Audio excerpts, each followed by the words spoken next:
Você conhece ela? Antes do balde de gelo, banho de conhecimento. Ela é a esclerose lateral amiotrófica. Acontece o enfraquecimento dos músculos e a atrofia muscular. Desvende os sintomas e antecipe o diagnóstico. Fraqueza muscular, cãibra, tremor no músculo e problemas na fala. Não subestime os sintomas e procure um especialista. O diagnóstico baseia-se na exclusão de diversas outras doenças. Prognóstico não é sentença e o tratamento existe. Depois do entendimento vem a doação.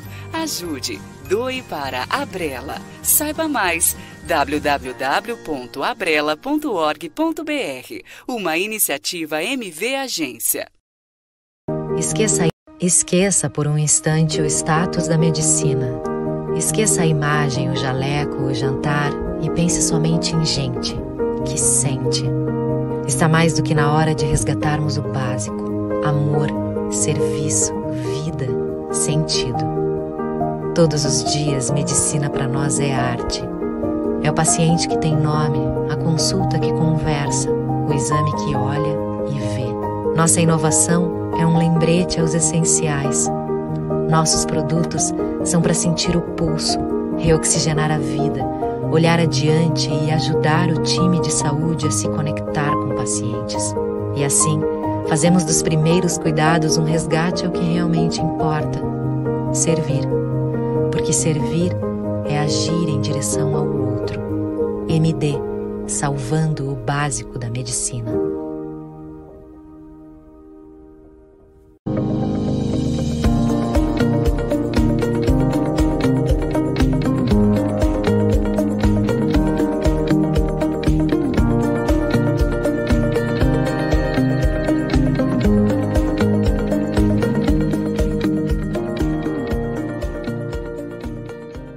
Ei, você estudante, já está sabendo da novidade?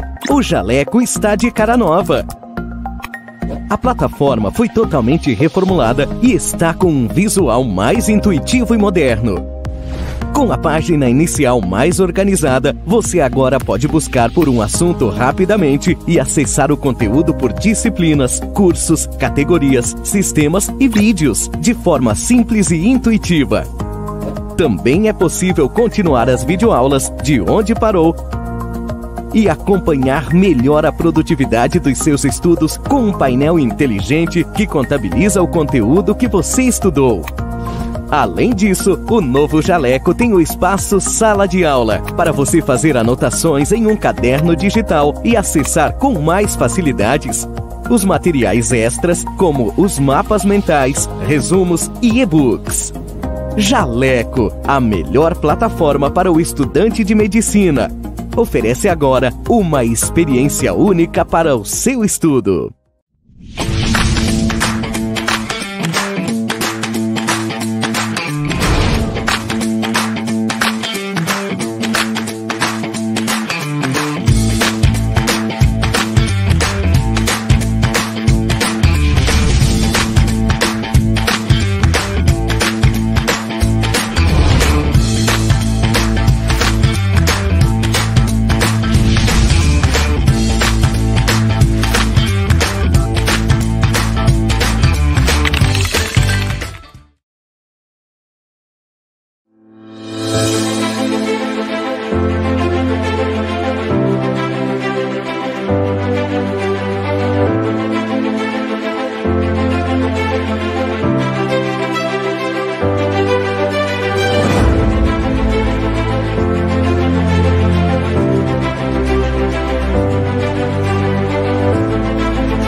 Boa noite a todos. É com muito prazer que hoje a gente dá início ao primeiro dia do primeiro simpósio Interligas de Neurociências do Centro-Oeste.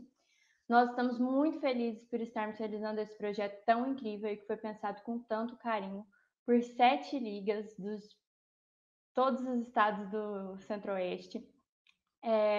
Dentre essas ligas, a gente tem a Lineu, da UniRV, representada por mim, Pablini, a Licer, PUC, Goiás, a Liga de Neurociências da UFG, a Neuroliga da UNB, a LANU, da Unievangélica, a LANCE, da UFMT e a LAN, da UFMS. Primeiramente, eu gostaria de agradecer a todas essas ligas por todo o empenho e organização e agradecer também às nossas ligas apoiadoras, que tanto nos ajudaram nessa jornada. Antes de começar a primeira palestra, eu gostaria de lembrar vocês que o formulário de presença ele vai ser aberto em algum momento do simpósio. Ele vai ficar aberto exatamente por 30 minutos e também, para receber o certificado de 30 horas, vocês devem estar presentes em 75% das aulas, ou seja, em no mínimo 3 dias. Além disso, queria lembrar vocês também que na descrição do nosso vídeo temos vários benefícios cedidos por nossos patrocinadores e esses benefícios estão abrangendo todos os nossos inscritos. Então, se possível, deem uma olhada e aproveitem. Vou chamar a Lawanda agora. Lawanda. Boa noite, meu nome é Lawanda, eu sou presidente da Neuroliga UNB. Eu gostaria de dar alguns recadinhos sobre o sorteio, primeiramente.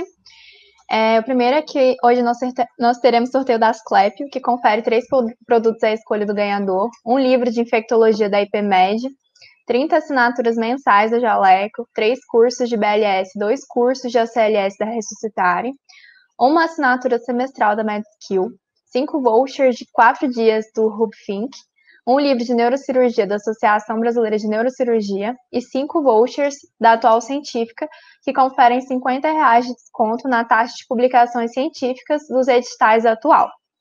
Os sorteios vão ser realizados ao final de cada palestra, então fiquem sempre ligados para não perderem. Pessoal, então agora nós vamos começar as nossas palestras. E para a primeira palestra de hoje, temos a honra de contar com o Dr. André Giacomelli, que é neurocirurgião pelo Instituto de Neurologia de Curitiba, possui mestrado em cirurgia e doutorado em tecnologia em saúde pela PUC Paraná, e é coordenador do setor de neurocirurgia vascular do Instituto de Neurologia de Curitiba. Na palestra de hoje, ele irá discorrer sobre o tema de hemorragia subaracnoide aneurismática e técnicas de tratamento dos aneurismas cerebrais. Seja bem-vindo, doutor André. Olá, meninas. Olá, tudo bem? Vocês estão me escutando direitinho? Estamos sim, doutor. Ótimo. Tudo bom, Pablini? Tudo bom, Amanda? Podemos começar a hora que vocês mandarem. A gente pode começar então, doutor. Eu vou colocar a sua tela aqui, fica à vontade. Ok, então, muito obrigado. Mais uma vez, então, muito obrigado a todos vocês, os alunos aí organizadores. Eu venho acompanhando aí desde o começo da organização de vocês estão realmente de parabéns.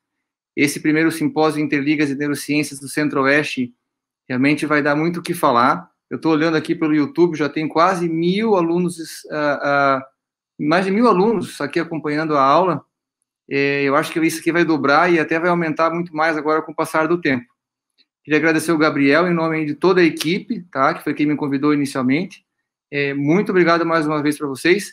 E, para começar esse grande simpósio, nada menos do que uma doença aí bem frequente e bem temida no pronto-socorro, tá? Eu vou falar para vocês hoje um pouco sobre hemorragia subaracnoide.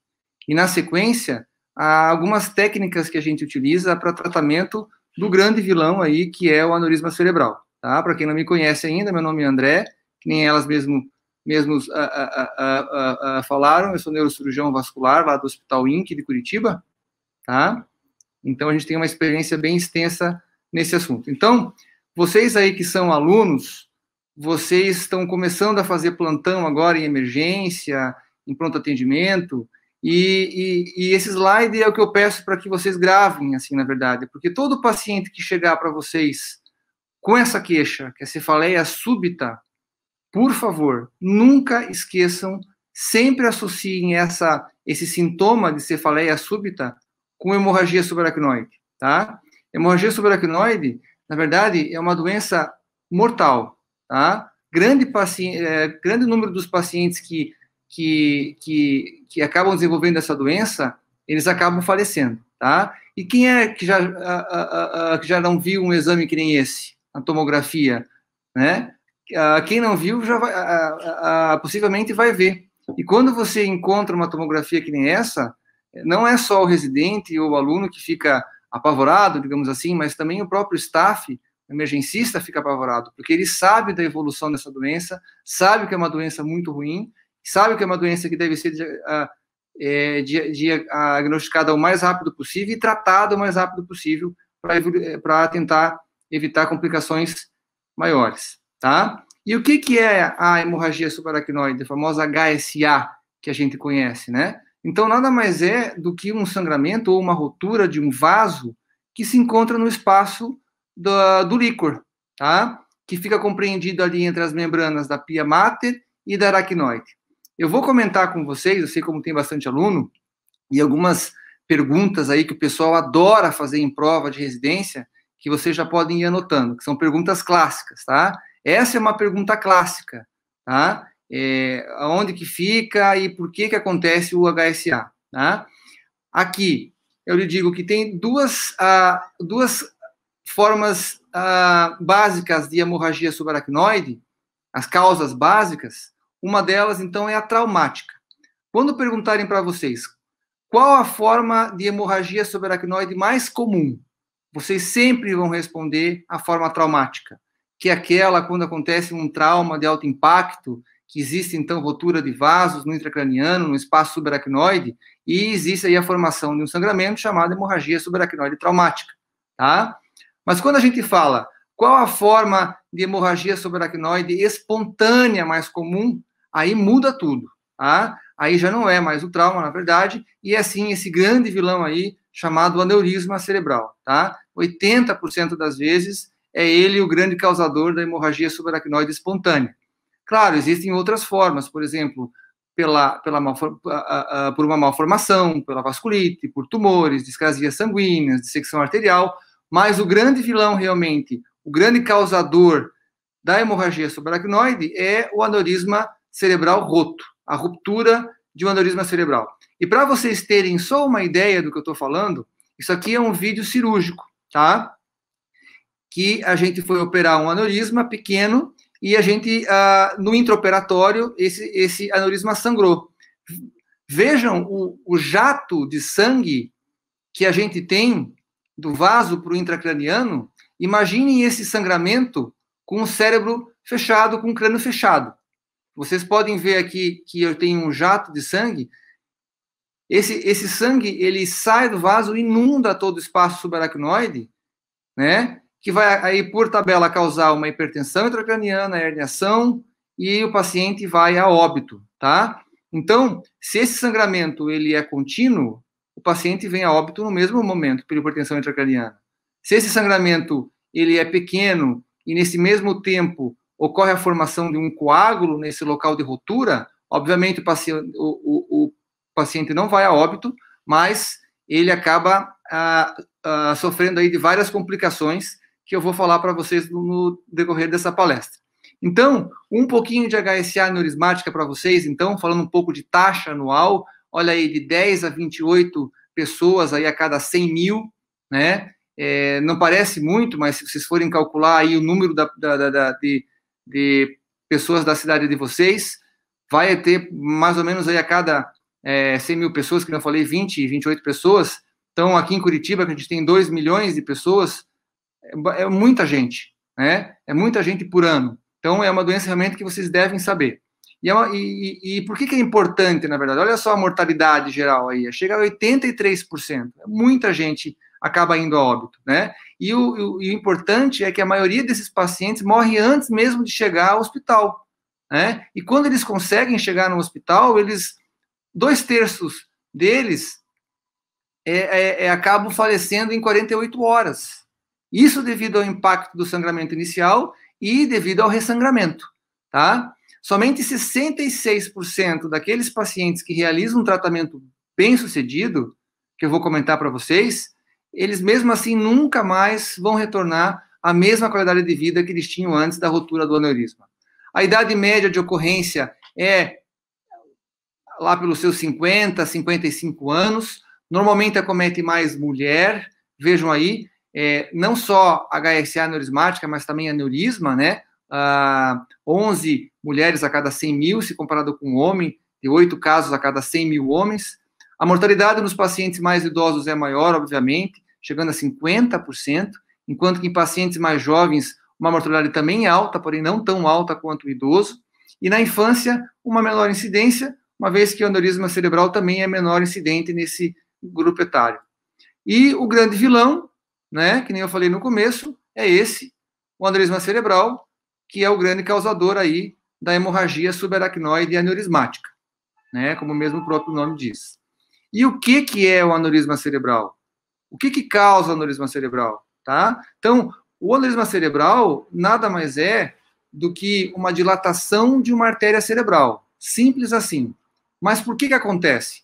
Tá? Existem vários fatores, mas os dois principais que eu falo para vocês, sem isso não vai haver a formação de aneurisma, que é alteração da parede da artéria, tá? Seja por fator adquirido ou fator hereditário, associado ao estresse hemodinâmico do fluxo sanguíneo. Então, sempre que eu tiver alguma alteração na parede do vaso, enfraquecimento do vaso, associado ao estresse do sangue, da pulsatilidade sanguínea, eu vou ter, sim, a formação de aneurisma. Tá? Se eu não tiver esse enfraquecimento da parede, imagine, todo mundo ia ter um aneurisma, né? E vários fatores acabam causando esse enfraquecimento, já vou comentar com vocês, mas antes disso, vejam, esse aqui é o princípio básico da formação de um aneurisma cerebral, tá? Eu sempre tenho que ter um enfraquecimento da parede, e esse enfraquecimento não é em qualquer lugar, ele deve ser em zonas de impacto do fluxo de sangue, normalmente em bifurcações, tá? Por isso que o polígono de Willis é a região mais frequente onde a gente encontra aneurisma cerebral, porque é uma região cheia de bifurcações, tá? Então, vocês veem aqui o fluxo de sangue indo em direção à bifurcação. Se essa bifurcação, nessa localização, essa zona de impacto, tiver um enfraquecimento da parede, vai formar aneurisma sim, tá? O princípio básico que todo mundo fala, na verdade, é que o aneurisma, ele segue na hora que ele se forma, ele leva aí algumas semanas ou alguns meses para estourar, tá? Então, na hora que ele vai se desenvolvendo, ele vai crescendo, ele pode levar a duas vias. A via número 1 ele cresce e rompe a parede do vaso, tá? Nós temos aí o aneurisma roto com HSA. Quando o aneurisma cresce, e essa tensão da parede do vaso, essa força, essa elasticidade do vaso, ela consegue ser maior do que o próprio estresse hemodinâmico, com a força desse estresse do fluxo sanguíneo, esse aneurisma ele estabiliza. E com o passar do tempo, ele vai, digamos, endurecendo. É por isso que a gente, hoje em dia, não trata todo o aneurisma cerebral, né? Não roto, né? O não roto. O roto eu sempre trato. Tá? Porque ele vai chegando num ponto que ele para pela força da parede, do vaso, e ele endurece. Tá? Então, esse aneurisma que rompe é o aneurisma realmente que nós vamos ter que tratar sempre. Tá? Existem dois tipos básicos conforme a morfologia de aneurisma cerebral, que é o aneurisma sacular e o aneurisma fusiforme. Também pergunta-se muito sobre isso, tá? O que é o aneurisma sacular? É aquele que parece uma bolsinha, que parece uma bexiga, tá? Ele tem um pescoço, que a gente chama de colo, ele tem uma altura, que é o comprimento do colo até a parte mais superior da cabeça dele, que a gente chama de domus, tá? Esse é o famoso aneurisma sacular. É esse que dá HSA, é esse que sangra horrores. O de baixo, que é o aneurisma fusiforme, ele já é uma doença do vaso como um todo. Existe uma dilatação do vaso como um todo, né? O de cima, o sacular, é o que eu vou focar no tratamento aqui nessa aula. Tá? O de baixo, o tratamento, ele já é clínico, nem sempre cirúrgico. Tá? Então, o que causa o aneurisma sacroiliaco? Eu falei para vocês, tem que ter uma alteração da parede, junto com o estresse hemodinâmico do fluxo. A alteração da parede pode ser pela própria idade do paciente, porque a gente sabe que com o passar da nossa vida, os vasos vão se enfraquecendo, a gente tem uma musculatura lisa, a camada média, que vai se enfraquecendo.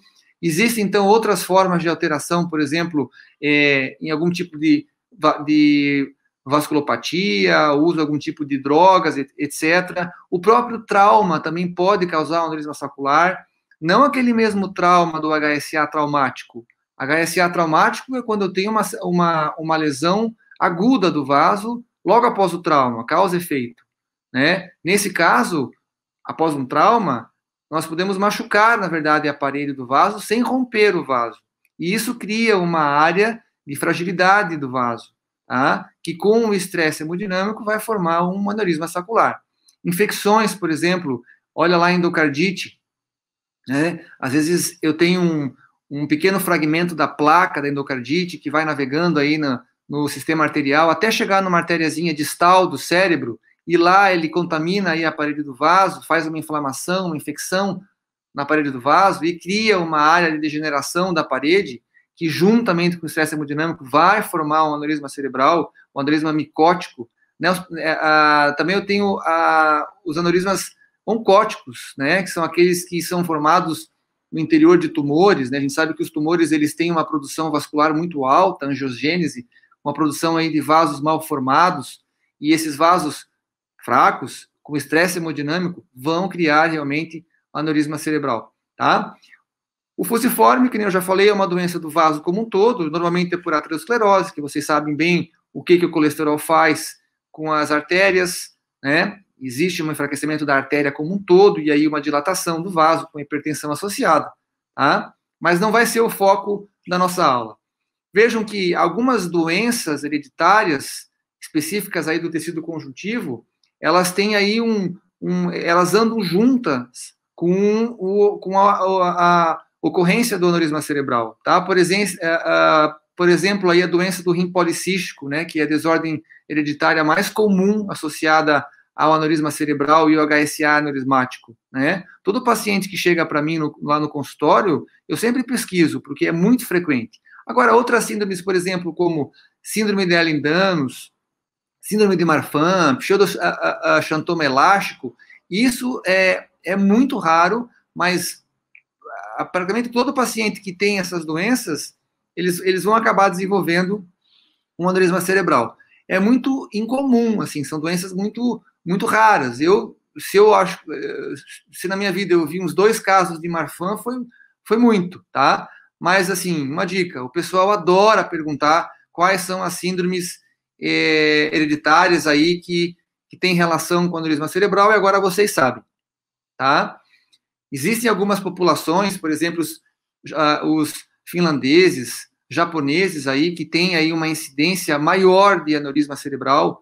Existe um neurocirurgião muito famoso lá na Finlândia, chamado Ernest Niemi, que opera aí um monte de aneurisma por dia. Por que será, né? Porque lá tem bastante aneurisma.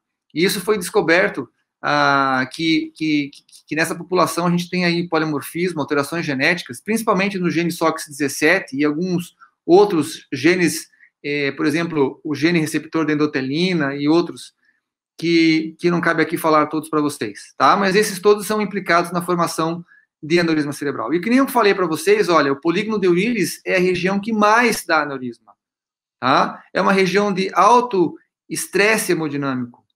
Vocês sabem que as artérias cervicais, elas têm em torno aí de 5 milímetros, tá? E quando elas entram no interior do crânio, essas artérias passam de 5 milímetros para 2 milímetros, que é o tamanho aproximado dessas artérias aí do polígono de Willis. 2 milímetros, 1,5. Vocês sabem que o fluxo sanguíneo é constante, ele não muda. O que muda é a velocidade do fluxo. Então, eu tenho um sistema cervical com uma quantidade de sangue que precisa mandar a mesma quantidade em um espaço menor, uma área menor. Então, a velocidade no polígono de Willis é gigantesca. Associada aí a várias bifurcações, é um sítio muito comum, o mais comum de desenvolver aneurisma cerebral.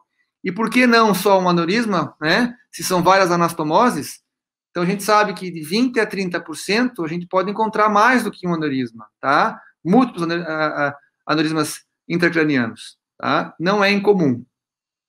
E qual que é o risco aí para ruptura de um aneurisma cerebral e a causa aí do HSA, né? Então, esses pacientes que têm história familiar de HSA e aneurisma, esses pacientes aí que têm alguma história na família, são mais susceptíveis a terem um HSA, né? Se eles têm, por exemplo, um aneurisma cerebral. Todos esses pacientes com hipertensão arterial sistêmica, isso é óbvio, tá? Eu tenho um estresse hemodinâmico, o meu fluxo, a força intravascular do sangue, ela é maior, tá? Se por acaso eu tiver algum ponto de enfraquecimento do vaso, vai formar o aneurisma cerebral. O abuso de substâncias como o tabaco, a cocaína, todas essas que acabam machucando o aparelho do vaso, inflamando o vaso, vão criar aí áreas de inflamação e degeneração da artéria, e com estresse hemodinâmico, formação de aneurisma cerebral, uso de anticoncepcional, terapia de reposição hormonal, gestação, parto, olha aí a mulher, né, como aquela que mais tem HSA, toda essa função aí hormonal tem influência no aparelho do vaso, na musculatura lisa do vaso, até no próprio colágeno, tá? Hipercolesterolemia, vocês sabem o impacto do próprio colesterol no aparelho do vaso, o próprio enfraquecimento, né? E desenvolvimento aí de alterações. Esforço físico, porque aumenta o fluxo sanguíneo, aumenta a pressão intravascular, tá? O tabagismo, risco aí de 7 a 10 vezes, é muita coisa para quem fuma, tá? E quanto mais se fuma, maior a chance da pessoa desenvolver o aneurisma e HSA, né, consequentemente. Isso a gente sabe que diminui uma efetividade da alfa-1-antitrypsina, né, que é o inibidor principal das enzimas proteolíticas. Isso aí é muito importante, sabe-se então que paciente com aneurisma tem que parar de fumar. Hipertensão arterial, fator de risco isolado, óbvio, né, aumenta a força intravascular. Se essa parede tiver alguma alteração, vai formar aneurisma. Anticoncepcional, 6,5% maior o risco, aquelas pessoas que não usam o anticoncepcional ou então a terapia de reposição hormonal. Olha lá, mulheres que fazem uso de anticoncepcional e são fumantes, o risco de HSA é 22 vezes maior. Então, não se tem dúvida que se uma paciente tem aneurisma, ela tem que parar de usar esses tipos de hormônio e tem que parar de fumar, né? O mecanismo, então, pelo qual o álcool também aumenta o risco de HSA, possivelmente é por tabela, né? Porque o uso do álcool aumenta a pressão, faz hipertensão, né? E a hipertensão, sim, que é o risco isolado para a formação de aneurisma cerebral. Esses fatores são fatores modificáveis, né? Agora, existem fatores não modificáveis, que nem eu já falei, a predisposição familiar. 5 a 10% dos pacientes com HSA têm alguma história familiar na família, né? Alguma história familiar ali positiva. Aqui cabe falar para vocês sobre o screening dos pacientes se eu faço o exame nos pacientes que têm familiares com aneurisma ou que tiveram HSA. Eu normalmente faço, tá? O que a gente lê no livro é que parentes de pacientes que têm na família 2 ou mais pacientes, parentes de primeiro grau, esses sim devem ser avaliados, tá? Mas vocês sabem que o aneurisma cerebral roto, ele é assintomático, então às vezes existe pessoas na família com aneurisma que a gente acaba não sabendo, então normalmente eu acabo examinando todos esses pacientes que têm algum familiar com HSA. Passando um pouquinho para a clínica agora, tá? Que é uma parte bem importante da aula. Eu falei lá no primeiro slide, a cefaleia súbita, vocês devem sempre associar HSA. É uma cefaleia súbita típica, eles falam realmente para você, o paciente fala para você que é a pior dor da vida, isso a gente lê no livro e o paciente fala para você, doutor, é uma dor muito forte, isso quando ele consegue falar, né? Doutor, é uma dor muito forte, foi a pior dor da minha vida, é descrita até como uma dor entrovoada, né? Normalmente é associada a algum esforço físico, estava na academia, ou estava levantando algum peso em casa, e logo após aí refere uma cefaleia súbita de forte intensidade, que pode ter alteração do nível de consciência, pode ter náusea, vômito, fotofobia, fonofobia. Opa, não confundam essa cefaleia com uma crise de migrânia, tá? Mesmo nos pacientes que têm história de cefaleia crônica, enxaqueca crônica, mas que chega com uma cefaleia súbita, vocês devem sim pensar em um HSA e devem fazer toda a escalazinha lá para vocês afastarem o HSA de fato. Alguns pacientes aí podem ter rigidez de nuca, né, sinais neurológicos focais e assim vai. Tá? Existe a chamada cefaleia sentinela, que é uma cefaleia que o paciente refere aí uns 10 dias aproximadamente antes da cefaleia do HSA de fato. Né? Também é uma dor entrovoada, uma dor de forte intensidade, mas que não chegou a ser que não chega a ser uma HSA, porque a gente não encontra sangramento. Tá? Possivelmente essa dor, ela se refere aí a uma quase rotura do vaso, né, por inteiro, né? Ela se refere a um aumento do volume do aneurisma, mas não sim uma rotura de verdade, com a saída de sangue para o extravascular, né? Esse tipo de cefaleia, vocês devem sempre pensar, porque se vocês descobrirem o paciente com essa cefaleia sentinela, vocês vão estar evitando que o paciente tenha um HSA dali a uns 10 dias aproximadamente. Tá? É muito difícil, mas é plausível. Tá? Se o paciente chega para você lá no pronto-socorro, ele vai chegar com vários sintomas, vai ter cefaleia, pode ter rigidez de nuca, pode ter vários sintomas, vários outros sintomas e sinais. Você tem como, digamos, organizar isso em uma escala. Tá? É uma escala que a gente chama de escala de Hunt-Hess, que o pessoal também adora perguntar em prova. Tá? É uma escala que vai de 1 a 5, de 1 quando é assintomático, com uma cefaleia moderada, podendo ter rigidez de nuca, tá? Até 5, que é quando o paciente já está em coma, é o paciente moribundo, pré-morte, tá?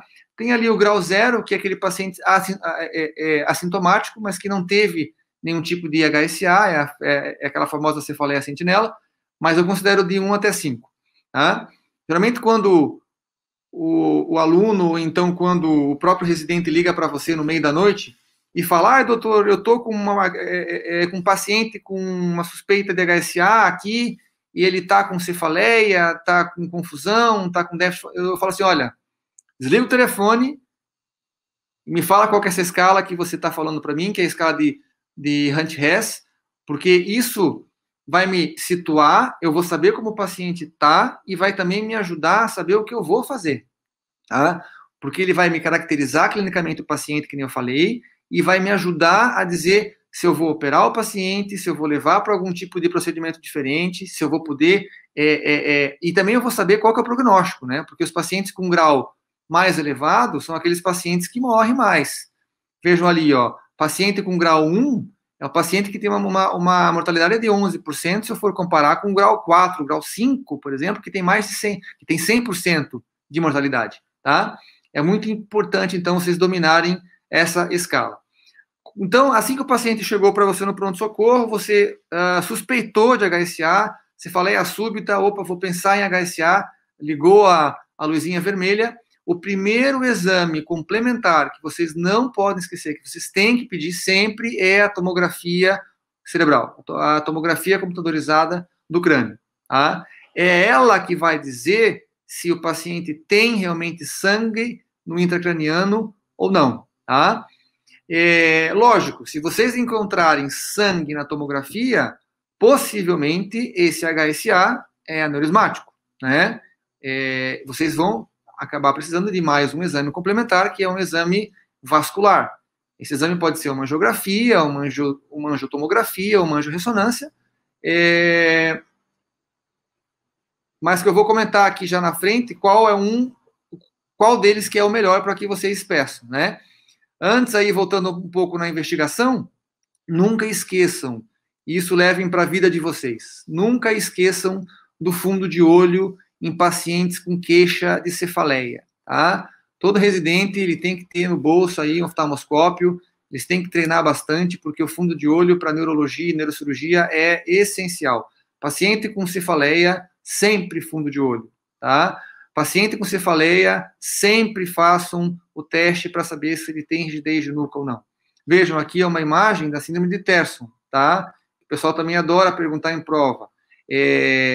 São esses sangramentos aí no humor vítreo, que nada mais é do que o que está acontecendo. Ele está mostrando para vocês o que está acontecendo no intracraniano, tá? Eu tenho uma HSA e essa HSA ela vai responder aí através do olho dessa forma. Então, vocês já estão fazendo o diagnóstico de HSA, mesmo sem ter uma tomografia do paciente. Então, sempre, nunca esqueço disso, sempre façam fundoscopia, sempre façam os testes aí para saber se o paciente tem rigidez de nuca ou não. A tomografia, então, é o primeiro estudo que a gente pede, complementar. O interessante é que esse estudo aí, ele é muito sensível, ele é muito bom, mas no primeiro dia, tá? Quando começa a passar os dias, o sangue que está ali dentro, ele vai sendo reabsorvido e vai desaparecendo da tomografia. Vejam lá que até o 5º dia a gente até consegue pegar, mas depois do 5º dia já cai bastante a sensibilidade, tá? E o que você faz, então, quando o paciente chega lá para você no 5º, no 6º dia da cefaleia? Porque não é todo paciente que vai no primeiro dia, né? Tem paciente que chega lá, doutor, eu tive uma dor de cabeça há 4 dias, uma dor muito forte, intensa, estou com dor até hoje. Então, o ictus que a gente fala, que foi o dia, a hora que ele teve a dor, foi há 5 dias. Aí eu acho que pode ser uma HSA e vou pedir uma tomografia. Mas a tomografia veio negativa. Mas a minha suspeita ainda é forte de um HSA. O que eu faço? Aí sim, eu vou para a punção lombar. Na punção lombar, que é onde vai estar o sangue, né? Eu vou saber realmente se esse sangue está xantocrômico ou não, tá? Se eu faço a punção e percebo que o sangue veio alaranjado, veio com aspecto xantocrômico, esse é o sangramento, esse é, digamos assim, o espelho do HSA, tá? Aí eu fiz o diagnóstico mesmo com uma tomografia negativa, tá? Lembre-se que pacientes com tomografia positiva não tem sentido eu fazer uma punção lombar, né? Somente naqueles pacientes que o ictus foi maior do que 5 dias, ou até menos, mas que eu não consegui ver sangue na tomografia e eu realmente acho que pode ser um HSA, tá? Cuidado só quando forem fazer a punção lombar, porque às vezes ocorre acidente de punção, né? E o sangue vai vir vermelho. Quando o sangue vem vermelho, dificilmente isso vai ser um HSA, tá? Isso vai ser um acidente de punção.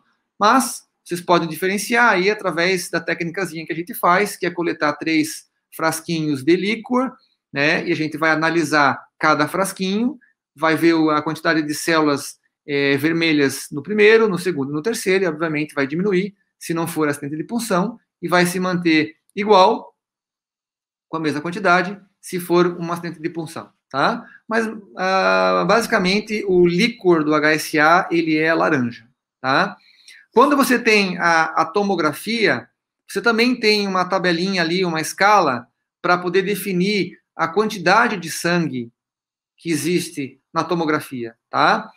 É a famosa escala de Fisher, também bem perguntada nas provas. É uma escala que também é prognóstica, porque ela vai me predizer aí o vasoespasmo, né? Que é uma alteração inflamatória do vaso, que o sangue está fora do vaso, vai irritar o vaso, vai fazer com que ele diminua de tamanho e vai acabar acontecendo aí isquemia, um AVC que era hemorrágico, vira então um AVC isquêmico, tá? É uma escala também que é prognóstica, tá? Essa escala vai de 1 até 4, a escala 1 quando você não consegue ver sangramento na tomografia, e grau 4 quando você já consegue ver muito sangue aí em cisterna, intraventricular, intraparenquimatosa, como por exemplo aqui nesses 2 casos, tem essa primeira imagem à esquerda, vocês têm um Fisher 3, com bastante sangue aí nas cisternas, pré-pontina ali, no suco central. Então, esse é um caso de Fisher 3. Nessa do lado direito, vocês veem já uma tomografia muito feia aí, mostrando sangue por tudo quanto é lado, nos sulcos, intraventricular, intraparenquimatoso, frontal, escala de Fisher 4. Então, esse paciente aí vai evoluir muito mal. E aí, quando a gente fala em investigação, eu falei para vocês lá naquele slide anterior que depois de uma tomografia ou a punção lombar, eu vou ter que acabar levando esse paciente para um exame complementar vascular, tá? O melhor exame, se vocês puderem pedir o exame padrão ouro, porque além de me dar o diagnóstico, esse exame vai também virar o procedimento, né? No mesmo tempo, eu vou tratar o paciente de aneurisma cerebral. É a arteriografia cerebral numa sala de hemodinâmica, tá? A gente tem imagens, por exemplo, aqui, anteroposterior, tem imagem em perfil, e eu também posso ter imagens em 3 dimensões, né, com aquisição em 3D, então eu consigo definir o aneurisma de uma forma bem fidedigna, eu consigo medir o colo, eu consigo medir a altura, e eu consigo, no mesmo tempo, já realizar o tratamento do aneurisma cerebral. Um pouco de prognóstico, então, vocês viram que a idade, quanto maior a idade, maior a mortalidade. O grau clínico Hunt-Hess, quanto maior o grau clínico, maior a mortalidade. Lembre-se do grau 5, né, que é praticamente, o paciente está praticamente morto. A etiologia também é importante. Pacientes com HSA aneurismática é diferente de um paciente com HSA devido a uma MAV, né? O aneurisma, quando ele rompe, esse jato de sangue no intracraniano é muito maior, ele é muito mais importante do que de uma malformação. Então, esse paciente realmente tem um prognóstico pior. Depende das complicações extracerebrais, né? Você sabe que a hiponatremia é um dos fatores, é uma das complicações extracerebrais mais importantes. E também das complicações cerebrais, que as principais são ressangramento, a hidrocefalia e o vasoespasmo. O pessoal adora perguntar isso, adora, tá? Quais são as complicações cerebrais mais importantes do HSA aneurismático? Ressangramento, hidrocefalia e vasoespasmo, tá? O ressangramento é muito ruim, realmente, de você acompanhar. Então, o paciente está esperando ser tratado, você diagnosticou de um HSA aneurismático, ele está esperando o tratamento e ele, de repente, tem uma piora súbita, tá? Mais de 90% das vezes esse paciente vai a óbito, tá? E essa chance de ressangramento é muito grande nos 2 primeiros dias. Por isso que a gente sempre indica o tratamento o mais rápido possível. O paciente chegou com o diagnóstico de HSA aneurismático, trate o mais rápido possível para evitar o ressangramento. Tem também uma complicação bem comum, que é a hidrocefalia, que é lógico assim, da gente entender, porque existe sangue no espaço subaracnoide, e é onde o líquor circula, então eu posso ter o bloqueio no trânsito do líquor e posso formar uma hidrocefalia, que normalmente essa hidrocefalia aguda.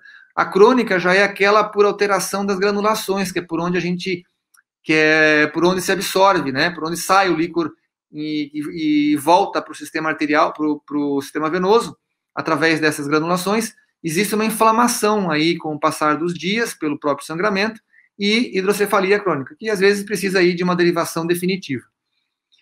O vasoespasmo, que é nada mais do que uma diminuição do diâmetro do vaso por fatores irritativos aí do sangue na parede externa do vaso, ele vai causar aí uma isquemia cerebral tardia, né, com um déficit focal que pode ser permanente ou pode ser flutuante, normalmente aí de 3 a 21 dias, que é o tempo de vasoespasmo. Então, o paciente nunca chega pós-HSA com vasoespasmo. Não.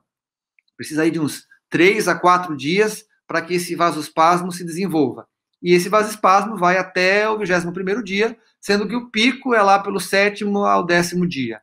Também adoram perguntar isso. O paciente está bem na UTI, foi embolizado, foi feito cirurgia, foi clipado, e lá pelo 6º, 7º dia ele começa a ter déficit focal, ter déficit motor, começa a baixar nível de consciência, é vasoespasmo com certeza, que é esse sangue aí que está agindo aí, fazendo uma alteração na parede do vaso. É bom vocês sempre terem aí algum controle. Existe o Doppler transcraniano, que é um exame fácil barato, beira-leito, que deve ser feito diariamente, né? Porque ele vai dizer para vocês a velocidade de sangue no interior do vaso dia após dia. Então, vocês podem saber se esse paciente está evoluindo para vasoespasmo ou não, e podem ter algumas condutas aí para tentar evitar que esse paciente piore do vasoespasmo ou que faça uma isquemia aí permanente, tá? Então, o tratamento agora se baseia na parte clínica, né? Todo paciente que chega com HSA, ele deve ir diretamente para a UTI, né?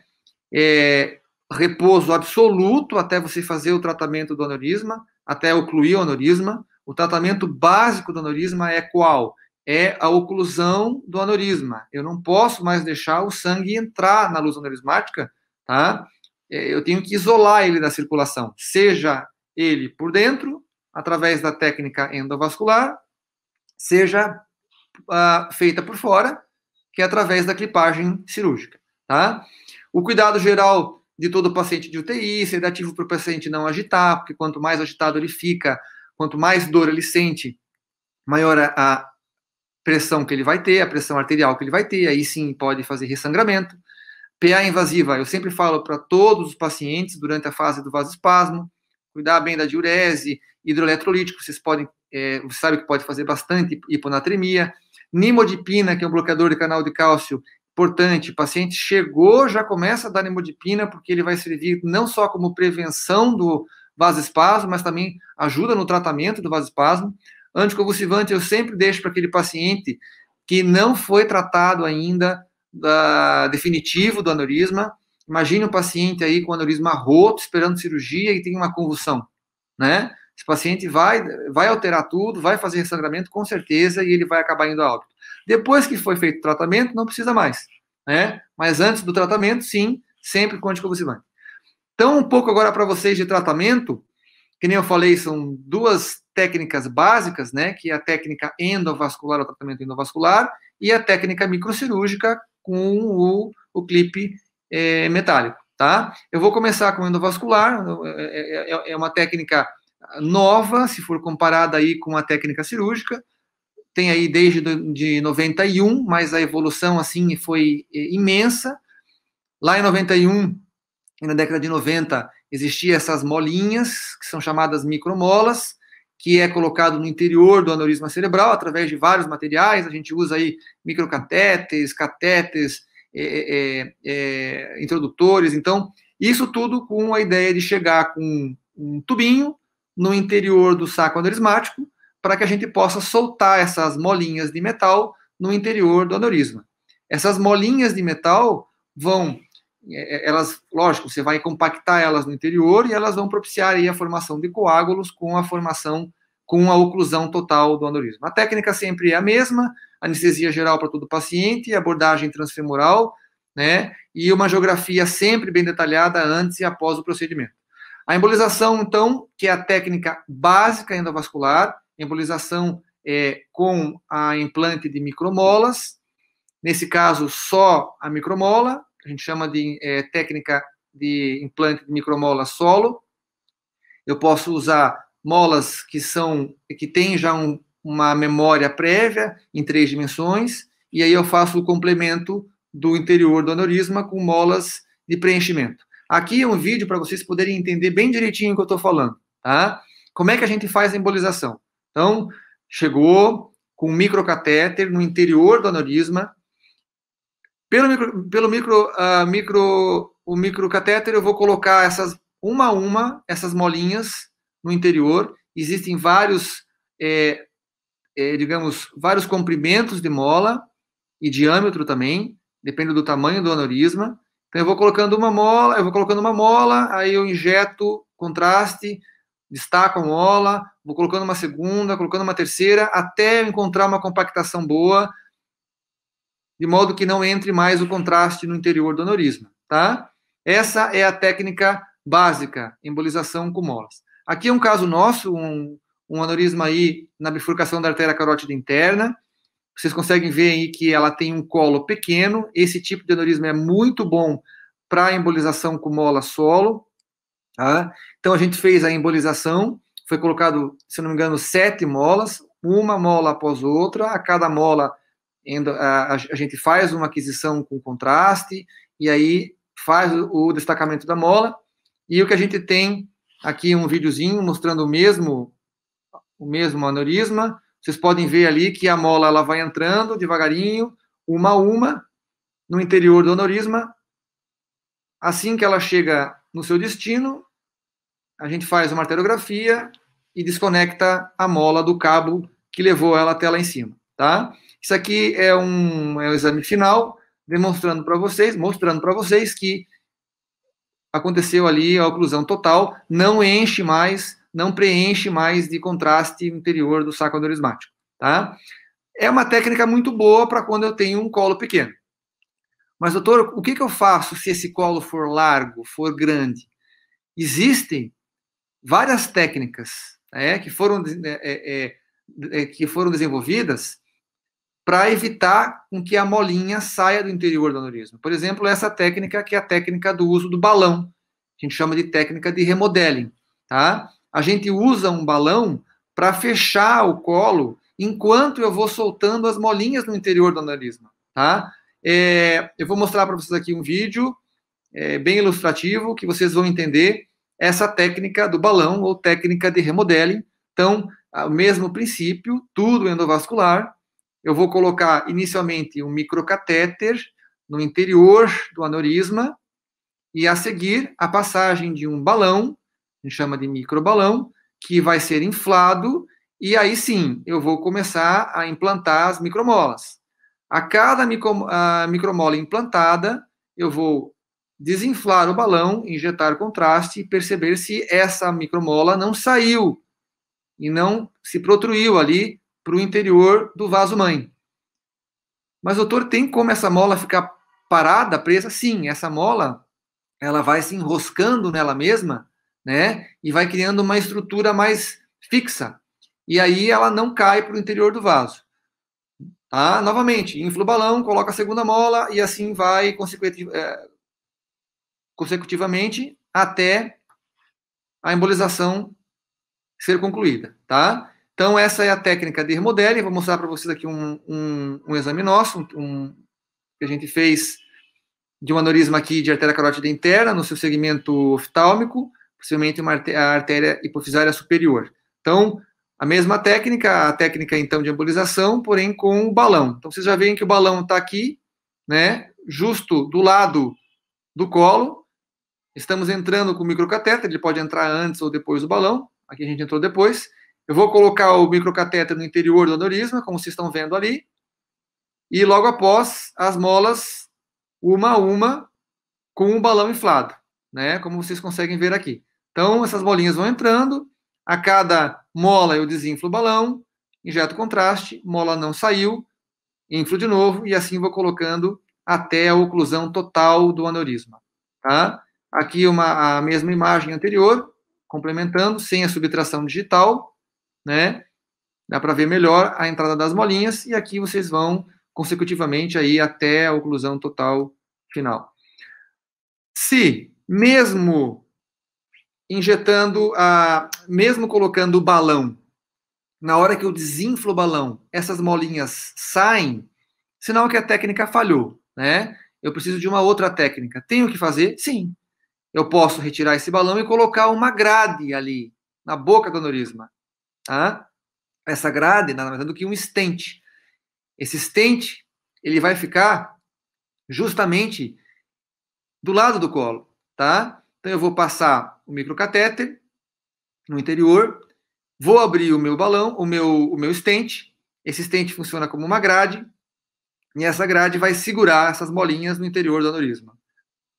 Tá? Funciona super bem e é uma técnica usada até hoje. Vejam, por exemplo, esse caso, um aneurisma pequeno, aí, mas com colo bem amplo, ali do lado da artéria oftálmica, na artéria carótida interna oftálmica, tá? Que a gente passou um stent e logo depois as molinhas no interior, essas molinhas não saem mais, ficam ali. Existe também essa técnica, que é uma técnica mais recente, que é a técnica de implante de um redirecionador de fluxo ou um diversor de fluxo. Tá? Esse desenho ali embaixo, essa foto ali embaixo, essa foto branca com fundo branco, é a foto de um stent. Então, vocês vejam como é uma grade aberta, né? Essa outra foto maior com fundo escuro é o diversor de fluxo, que é uma malha mais fechada. Então, imaginem vários fiozinhos conectados um a um, 46 fiozinhos ou mais, que formam quase um tubo fechado, tá? Esse tubo, ele vai fazer com que o sangue seja redirecionado, tá? Ele não vai deixar com que o sangue entre no interior do aneurisma.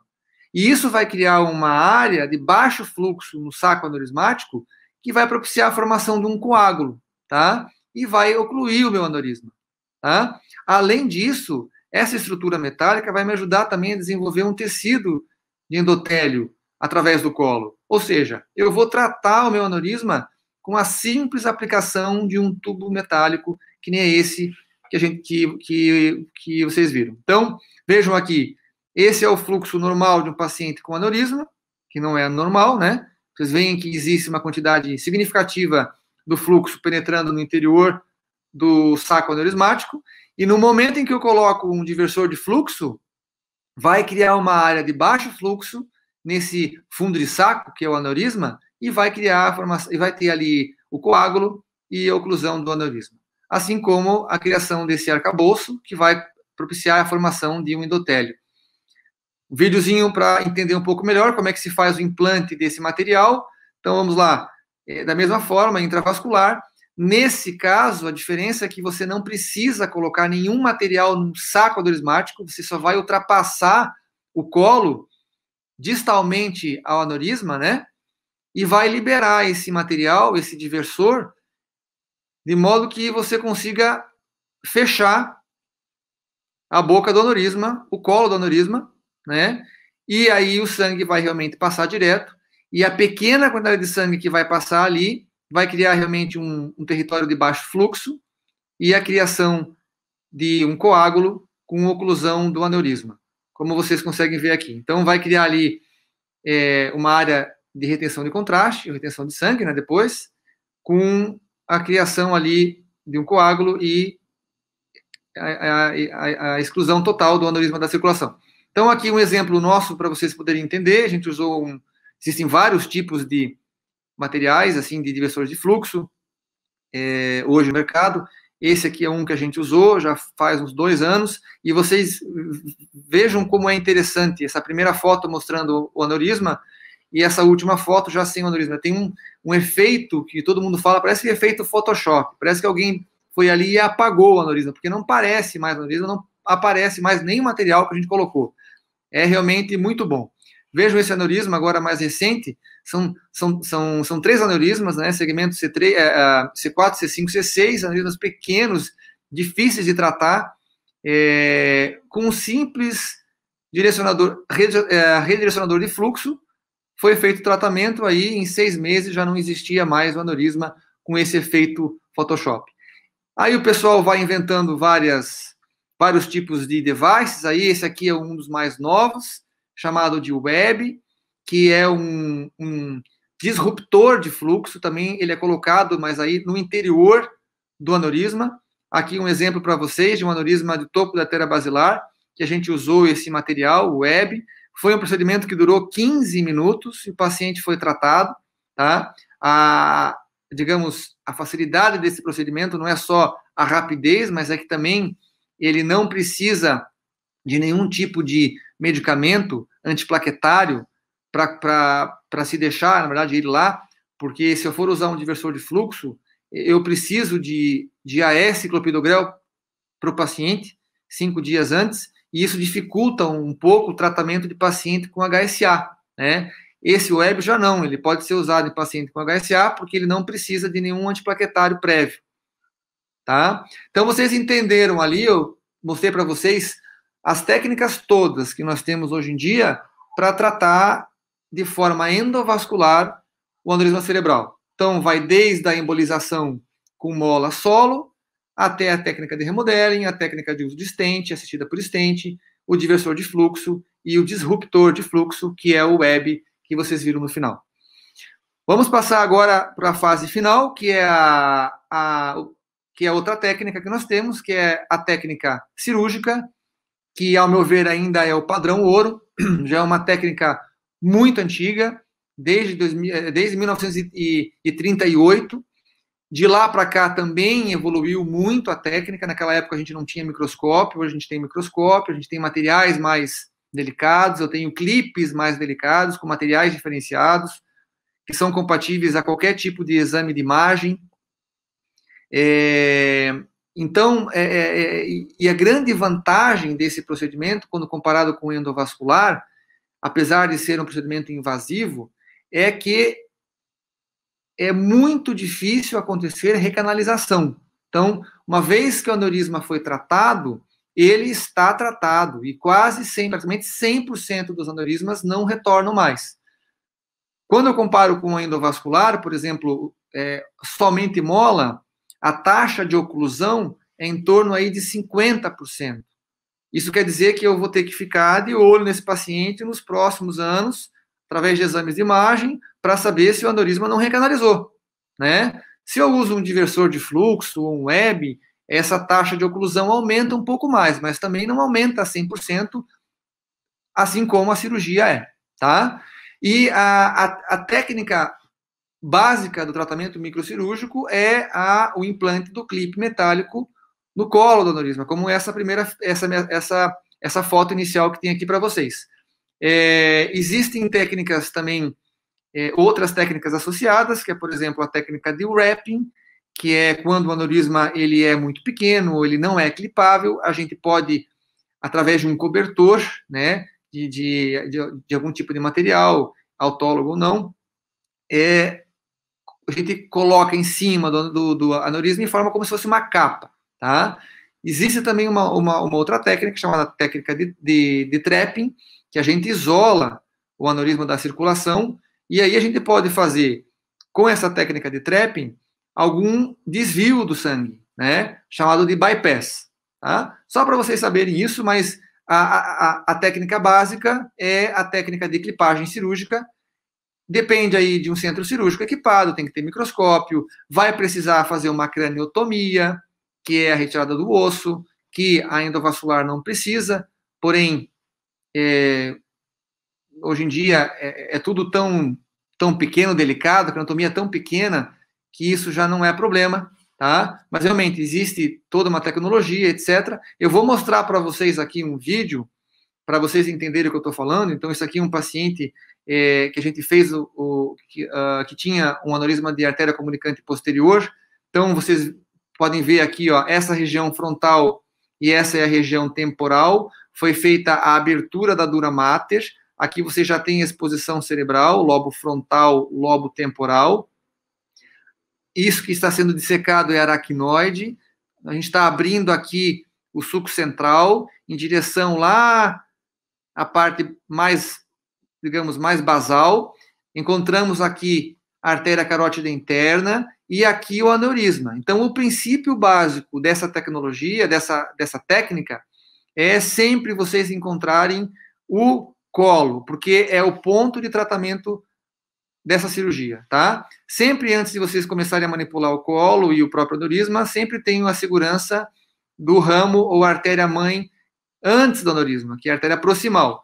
Isso aqui vai servir como um registro para vocês. Se acontecer algum tipo de rotura intraoperatória, vocês podem fechar o registro e aí trabalhar com calma na região do aneurisma. Então, vocês viram aqui, foi colocado um clipe metálico com essa pinça de aplicação de clipe, como é chamada, justamente no colo.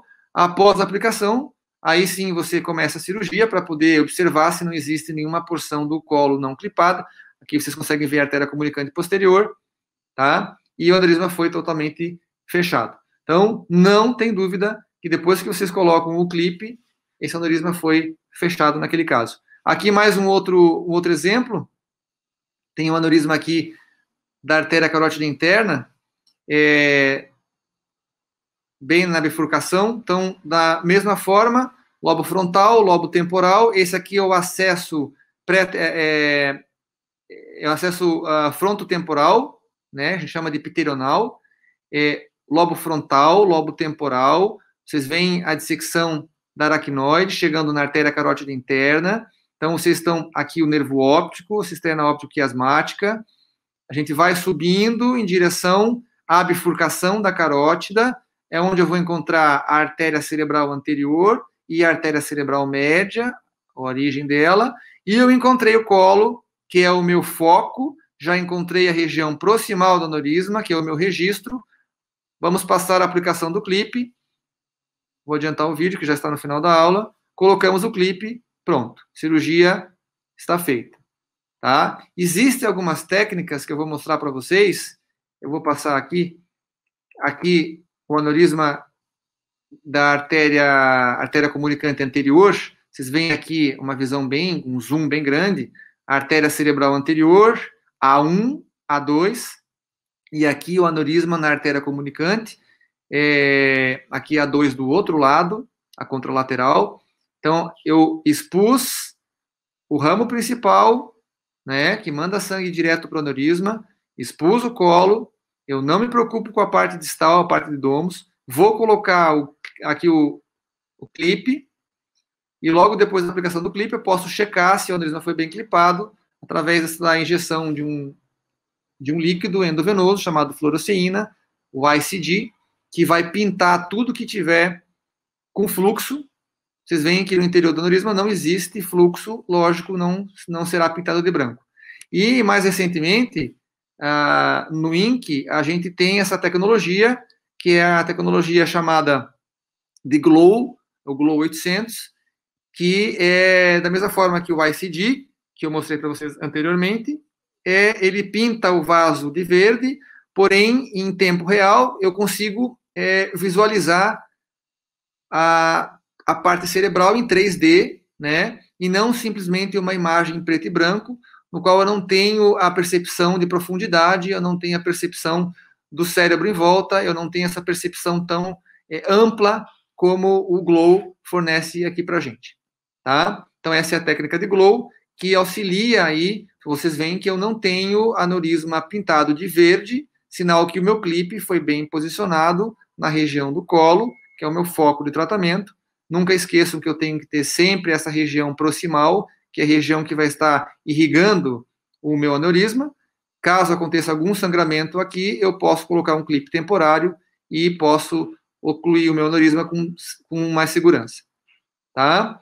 Existem algumas outras técnicas que ajudam muito o cirurgião, por exemplo, essa que a gente desenvolveu lá no hospital, que é a simulação pré-operatória através de modelos físicos. Nós construímos aí, através de angiotomografia, um molde da cabeça do paciente e as artérias do paciente, são vasos de silicone, maleáveis, com luz, e a gente consegue fazer o treinamento e escolher o clipe antes da cirurgia. Isso traz aí uma cirurgia mais segura, com menos complicações e menor morbidade pós-operatória. Tá? Vou retornar para terminar a aula nesse último slide, tá?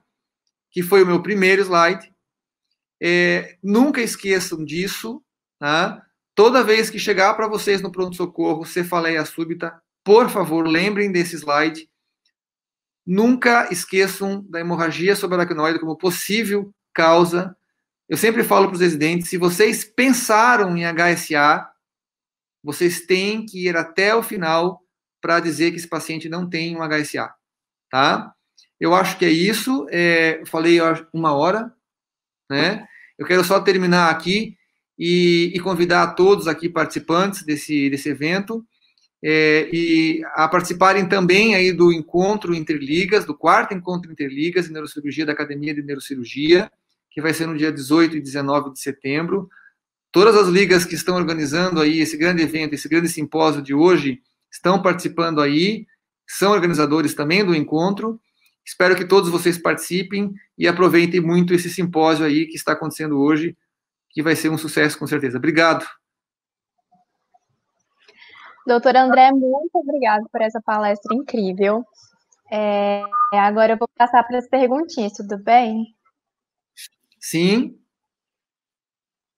Tá bom, então a primeira pergunta é: por que o uso de anticoncepcional oral pode ser um risco para a ruptura do aneurisma cerebral? Seria pela carga hormonal e o injetável teria menos risco, por quê? Na verdade, qualquer tipo de hormônio, ele vai atuar na musculatura lisa do vaso.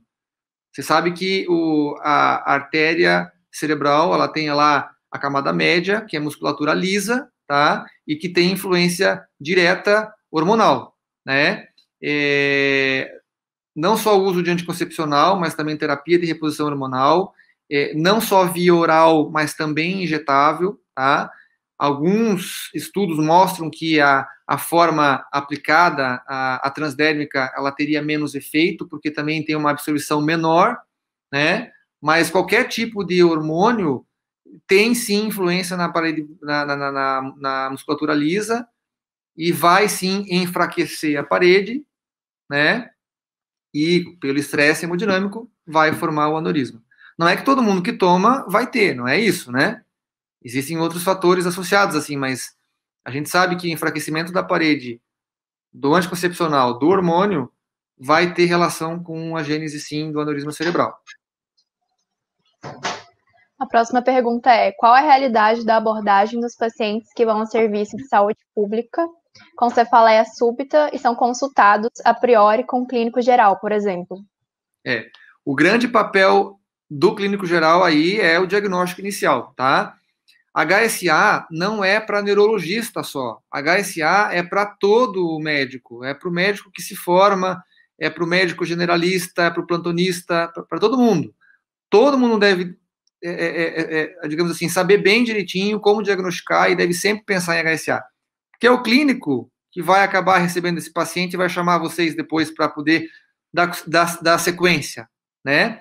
Quando eu estou no hospital público, eu tenho algumas dificuldades, mas todo paciente do hospital público é tratado de forma também adequada, sim, tá? Lá eles podem fazer qualquer tipo de tratamento que a gente faz no hospital que não é SUS, entende? Então eles têm como fazer, por exemplo, a técnica endovascular, eles têm como fazer a técnica cirúrgica. A gente sabe que tem os problemas específicos, mas o paciente do SUS ele é tratado também da mesma forma, né?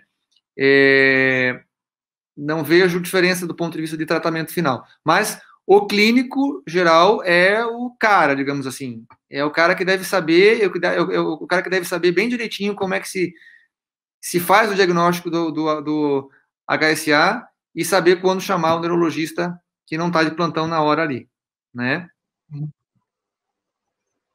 Doutor, perguntaram o que seria o estresse hemodinâmico. Boa pergunta. Eu falei um monte disso na aula, não falei direito isso? Acho que eu não falei. O estresse hemodinâmico é a força, digamos, do sangue, da pulsatilidade sanguínea no interior do vaso, tá? Imaginem um jato de sangue, né, dentro do vaso, e essa força em zonas de impacto, tá? Isso causa uma área de estresse hemodinâmico, tá? É ali que vai formar o aneurisma. Aonde não tem esse estresse hemodinâmico, não acontece aneurisma, tá? Não existe aneurisma do lado da parede do vaso. É sempre em zonas de impacto, onde acontece esse estresse hemodinâmico, tá? Aneurisma que existem, algumas formas de aneurismas que são na parede do vaso, mas não é esse tipo que eu falei para vocês, que é o aneurisma sacular. É o blister, é outro tipo. Mas o aneurisma sacular, ele depende de enfraquecimento do vaso e pulsatilidade sanguínea, estresse hemodinâmico. Doutor, quando o paciente chega com aneurisma, eu devo tratar a pressão arterial ao mesmo tempo ou posteriormente, tendo em vista que a PA alta mantém os níveis de perfusão maior? Ótima pergunta. Muito cuidado, tá? Quando o paciente chega com AVC, né, você tem que saber se é isquêmico ou hemorrágico. Você nunca mexe na pressão desse paciente porque ele está tentando regular e deixar uma pressão um pouco mais alta para poder manter a BPC, né? Se essa pressão estiver muito alta, por exemplo, acima de 180 de sistólica, tá? Ou acima de 100 de PAM, você vai diminuir um pouco a pressão, sim, independente, tá? Porque é muito alto. Aí pode fazer sangramento, no caso de AVC isquêmico, ou pode fazer um ressangramento, né? Se for um aneurisma roto, Então, o paciente deve se manter com a pressão um pouquinho mais alta, normalmente, porque por resposta, né, fisiológica, mas nunca pode se exceder aí dos 180 de PAS. Você deve abaixar um pouco, sim. O foco no paciente não roto, né, desculpa. O foco sempre do paciente roto é sempre uma pressão menor, né, para você evitar o ressangramento. Isso vale para o que eu falei. Depois que eu já tratei o aneurisma, Lawanda, depois que eu já tratei ele já está fechado, ele não vai mais dar problema, aí sim eu aumento a pressão, tá? Aí a minha PAM tem que ser acima de 80 a 100. A minha pressão sistólica tem que ser alta. Por quê? Porque daí eu vou evitar que esse paciente desenvolva vasoespasmo. Entende? Então, antes do tratamento do aneurisma cerebral roto, a minha pressão não pode ser muito baixa, para não fazer isquemia. Eu tenho ali uma resposta fisiológica, mas não pode ser alta, senão eu vou fazer um novo sangramento. Então, agora, depois que eu tratei e ocluí o aneurisma, coloca a pressão alta nisso aí, porque ele tem que evitar que faça vasoespasmo nos dias seguintes. Certo. Doutora, a próxima pergunta é: quanto tempo geralmente demora uma cirurgia de embolização de aneurisma? Como costuma ser a recuperação do paciente? Uma cirurgia de embolização de aneurisma, nós levamos aí em torno de pele a pele meia hora, né? É muito rápido, é muito rápido. Lógico que depende do aneurisma, depende do tamanho, depende da quantidade de material que eu vou usar, se eu vou usar stent, se eu vou usar balão. Então, a cada passo aumenta um pouquinho, mas uma média de um paciente com mola somente, a gente leva aí meia hora, mais ou menos. Eu já vou complementar, tá? Diferente de uma cirurgia aberta, de microcirurgia, que a gente leva aí de 2h30 a 3 horas. Porque tem a craniostomia. Então, eu tenho a craniostomia, preciso fazer a craniostomia e preciso fechá-la, né? Então, tem o tempo de entrada e o tempo de saída. O tempo da clipagem é rápida, né? Questão de 20 minutos, meia hora, você coloca o clipe. Porém, tem toda essa entrada e essa saída, tá? O que eu quero que todo mundo entenda é que as pessoas falam, mas endovascular e cirúrgico. É uma outra aula, Lawanda. Daí a gente tem que fazer uma outra aula no outro simpósio a gente faz, né? Que é a diferença entre escolher endovascular e a diferença entre escolher cirúrgico. Qual que é melhor, tá? Quando o aneurisma é roto, né, já existem vários estudos mostrando que a embolização ela é um pouco melhor, porque assim, eu já vou fazer a arteriografia, eu já estou com o paciente na mesa, eu já embolizo, tá? Ela é mais rápida, o paciente está instável, né? Agora, se esse paciente tem um sangramento concomitante, algum tipo de hemorragia intraparenquimatosa, esse paciente não tem dúvida que esse paciente vai para a cirurgia, tá? Então, lá no nosso hospital, a gente faz assim, o paciente chegou com aneurisma roto, eu sempre vou, inicialmente, tentar a embolização, tá? Se tiver alguma outra complicação do ponto de vista de hemorragia, ou se é algum aneurisma com o colo muito largo em ramos distais, no que a embolização ela precisa seguir um longo caminho até chegar no aneurisma, a gente opta por cirurgia aberta. Não sei se deu para entender, tá? A recuperação, complementando a pergunta, do paciente com embolização, é um dia se é não roto, né? Se é não roto, um dia antes vai embora do hospital. O cirúrgico um dia depois. Quando é roto, independente, o paciente, isso eu não falei na aula, todo paciente com aneurisma roto, isto é igual a, no mínimo 14 dias na UTI, tá? Por que tanto tempo? Porque o paciente vai ficar na UTI em todo o período do vasoespasmo. É um paciente que tem que ser monitorizado diariamente, tem que estar com PAM invasiva, tem que fazer Doppler transcraniano. Então, esse paciente pode dar complicação no quarto. Ele não sai da UTI antes dos 14 dias, tá? Que é quando a fase do vasoespasmo vai diminuindo. Então, se o paciente fez cirurgia ou embolizou, no paciente roto, isso não vai ter impacto nenhum para ele, porque ele vai ficar na UTI por 14 dias. Certo. Doutor André, muito obrigado por ter aceitado o nosso convite. O feedback da aula foi muito positivo. Gostaria de te agradecer em nome de todas as ligas. Obrigado, eu agradeço. O senhor é sempre muito bem-vindo.